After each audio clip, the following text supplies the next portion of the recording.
নাম তার আরিফ হোসেন, বয়স মাত্র ৩২, পুলিশের ইন্সপেক্টর পদে সবে যোগ দিয়েছেন। চেহারা সুঠাম, গায়ের রং ফর্সা, চোখে একটা তীক্ষ্ণতা। প্রথম পোস্টিং পড়ল জেলা শহরের মহিলা কারাগারে। সেখানে প্রায় ১৮০ জন বন্দী, অধিকাংশই খুন, চুরি, মাদক পাচারের মামলায় আটক। প্রথম দিনই আরিফের চোখ আটকে গেল একটা সেলের দিকে। নাম লায়লা, বয়স ২৭-২৮ হবে। অপরাধ স্বামীকে বিষ খাইয়ে হত্যা। মুখশ্রী এতটাই সুন্দর যে জেলের লোহার গড়াদের মধ্যেও যেন আলো ঝরে পড়ছে। চোখ দুটো বড় বড়, ঠোঁটে একটা অদ্ভুত লালচে ভাব। লায়লা আরিফকে দেখে মুচকি হাসল। সেই হাসিতেই আরিফের মনে প্রথম দানা বাঁধল।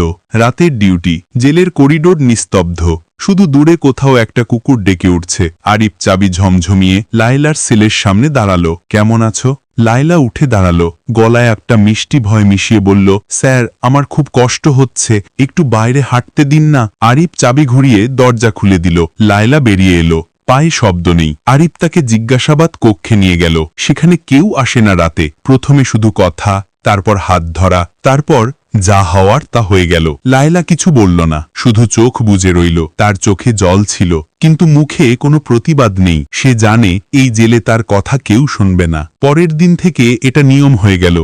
প্রতি রাতে আরিফ আসত। লায়লা আর কখনো না বলতে পারল না। বিনিময়ে আরিফ তাকে ছোট ছোট সুবিধে দিত, ভালো খাবার, সাবান, একটা অতিরিক্ত কম্বল। লায়লা বুঝে গিয়েছিল এই পথেই তার বেঁচে থাকা। কিন্তু লায়লা শুধু নিজেকে বাঁচায়নি, সে আরিফের মনের ভিতরে ঢুকে পড়ল। একদিন বলল, স্যার, আমাকে যদি একটু বিশ্বাস করেন, আমি পুরো জেলটা আপনার হাতে তুলে দিতে পারি, কেউ কিছু বলবে না। আরিফ হাসল। কিভাবে? লায়লা বলল, আমাকে মাতব্বর বানান, সব মেয়েরা আমার কথা শুনবে, আপনি শুধু আসবেন।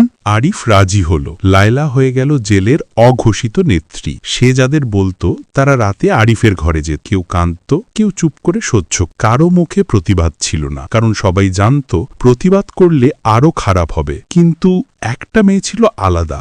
নাম ফারিয়া, বয়স ২৪। অপরাধ প্রতারণা ও জালিয়াতি। চোখে আগুন। সে কখনো মাথা নিচু করত না। আরিফ একদিন তার দিকে তাকালো। ফারিয়াকে ডেকে পাঠা। ফারিয়া গেল, কিন্তু ফিরে এসে কাউকে কিছু বলল না, শুধু রাতে চুপচাপ কাঁদ। একদিন ফারিয়ার বাবা মা দেখা করতে এল। বাইরে বেরিয়ে ফারিয়া আর ধরে রাখতে পারল না, কেঁদে কেটে সব বলে দিল। মা অজ্ঞান হয়ে গেলেন। বাবা চোখে জল নিয়ে জেলা ডিএসপি রহিম সাহেবের কাছে গেলেন। ডিএসপি রহিম সাহেব ছিলেন কট, কিন্তু ন্যায়পরায়ণ। সব শুনে চুপ করে রইলেন। তারপর বললেন, প্রমাণ লাগবে, না হলে কিছু করতে পারবো না। তিনি সিদ্ধান্ত নিলেন নিজেই যাবেন। সেই রাতে ডিএসপি সাধারণ পোশাকে জেলে ঢুকলেন। গায়ে লুকানো ক্যামেরা, বুকে মাইক্রোফোন। তিনি আরিফের অফিসের কাছাকাছি লুকিয়ে রইলেন। রাত ১২:৪৫ আরিফ এলো, লায়লাকে নিয়ে ঘরে ঢুকলো। তারপর ফারিয়াকে ডাকা হলো। ডিএসপি সব দেখলেন, শুনলেন। ক্যামেরায় সব রেকর্ড হয়ে গেল। আরিফ যখন ফারিয়ার গায়ে হাত দিচ্ছে, তখন ডিএসপি আর থাকতে পারলেন না। দরজা ধাক্কা দিয়ে ঢুকে পড়লেন। ইন্সপেক্টর আরিফ হোসেন,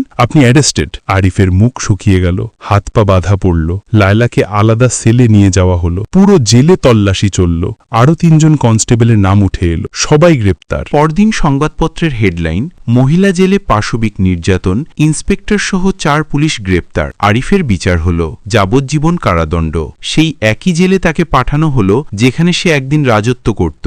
এখন সে নিজেই বন্দী। লোহার গড়াদের ওপাশ থেকে যে মেয়েরা তাকে একদিন ভয় পেত, তারাই এখন তাকে দেখে থুতু ফেলে। ফারিয়া আর লায়লা দুজনেই পরে জামিন পেল। ফারিয়া বাইরে এসে একটা এনজিও খুলল, শুধু জেলে থাকা মেয়েদের জন্য। আর লায়লা, সে আর কখনো কারো সামনে মাথা তুলে দাঁড়াতে পারল না, কোথায় যেন হারিয়ে গেল। আর ডিএসপি রহিম সাহেব আজও বলেন, ইউনিফর্ম যার গায়ে থাকে তার দায়িত্ব আরও বেশি। যে দায়িত্ব ভুলে যায় তার শাস্তি হয়।